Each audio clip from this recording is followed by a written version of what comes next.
এদিকে লোকসভার মহাযুদ্ধ মিটতে না মিটতেই ফের ভোটযুদ্ধ। 10ই জুলাই বাংলার 4 বিধানসভা কেন্দ্রে উপনির্বাচন রয়েছে। আজ প্রার্থী তালিকা ঘোষণা করেছে তৃণমূল কংগ্রেস। বিজেপি আর কংগ্রেস অবশ্য এখনো তাদের প্রার্থী ঘোষণা করেনি, কিন্তু তার মধ্যেই রায়গঞ্জ বিধানসভার উপনির্বাচন নিয়ে ইতিমধ্যে অঙ্ক কষা শুরু হয়ে গেছে সব শিবিরেই। রায়গঞ্জ বিধানসভার উপনির্বাচনে রায়গঞ্জ লোকসভা কেন্দ্রে হেরে যাওয়া প্রার্থী কৃষ্ণ কল্যাণীকেই প্রার্থী করল তৃণমূল কংগ্রেস। শুক্রবার প্রার্থী হিসেবে তার নাম ঘোষণা করা হয়েছে। রায়গঞ্জ সিটটা জিততে হয়তো ব্যর্থ হয়েছি, রায়গঞ্জবাসীর কাছে আপিল, এবার আপনারা ভুল করবেন না। 21-এর বিধানসভা ভোটে বিজেপির টিকিটে রায়গঞ্জ থেকে জিতেছিলেন কৃষ্ণ কল্যাণী, তবে ভোটের পরেই ঝুঁকেছিলেন তৃণমূলের দিকে। শাসক দলের বদান্যতায় বিধানসভার পাবলিক অ্যাকাউন্টস কমিটির চেয়ারম্যানও হয়েছিলেন, তবে লোকসভা ভোটের আগে ইস্তফা দেন বিধায়ক পদে। রায়গঞ্জ আসনে তৃণমূল প্রার্থী করে তাকে, কিন্তু জয় আসেনি।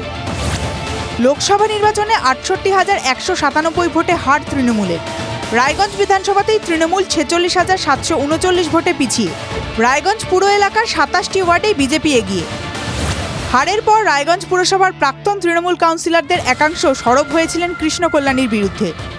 এই হারের সম্পূর্ণ যিনি কারণ, তিনি স্বয়ং যিনি প্রার্থী, তিনি এই জায়গাগুলো না বদলালে আগামী দিনে দলীয় ক্ষেত্রে আরো অনেক বেশি সমস্যা বাড়তে পারে। রাজনৈতিক মহলের মতে আগামী দিনে বলতে রায়গঞ্জ উপনির্বাচনের কথাই বলতে চেয়েছিলেন প্রাক্তন কাউন্সিলর। তাই উপভোটে প্রার্থী নির্বাচন নিয়ে দলের একাংশের দাবি ছিল দল বিচক্ষণ কোনো প্রতিনিধিকে ক্যান্ডিডেট করুক, যাতে আমাদের উপনির্বাচনে প্রতিদ্বন্দ্বিতা করতে খুবই সুবিধা হয়। কিন্তু তৃণমূল শীর্ষ নেতৃত্ব কৃষ্ণ কল্যাণীর উপরেই ভরসা রেখেছেন। একে ভোটে হার, তার উপর গত কয়েকদিন ধরে দলের অন্দরে ক্ষোভ বিক্ষোভ। ঘরে বাইরে চাপ নিয়ে কি তবে ফের ভোট যুদ্ধে নামবেন কৃষ্ণ? এর মধ্যে গোষ্ঠীদ্বন্দ্ব বলে কিছু নেই। আজকে একটা রণনীতি তৈরি করে আমরা ঐক্যবদ্ধভাবে একসাথে মাঠে নামবো। উপনির্বাচনের প্রার্থী এখনো ঘোষণা করেনি বিজেপি, তবে পদ্ম শিবিরের দাবি এগিয়ে থেকেই তারা শুরু করবেন।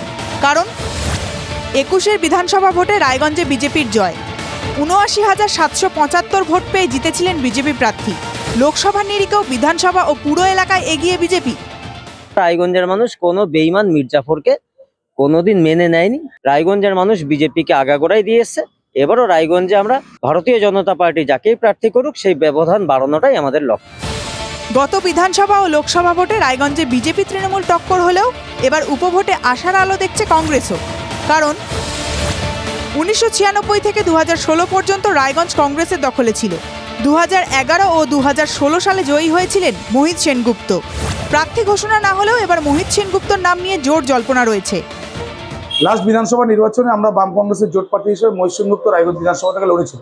যদি জোট ধর্ম পালন করতে গিয়ে আবার আমরা রায়গঞ্জ সিটটা জাতীয় কংগ্রেস দল পাই, সেক্ষেত্রে আমাদের প্রার্থী মোহিত সেনগুপ্তই, এবং মোহিত সেনগুপ্ত প্রার্থী জোটের প্রার্থী হলে পরে আমি মনে করি রায়গঞ্জ সিটে আবার জাতীয় কংগ্রেসের পতাকা উড়বে। মোহিত সেনগুপ্ত কত ভোট পেয়েছিলেন আপনারা বলতে পারেন?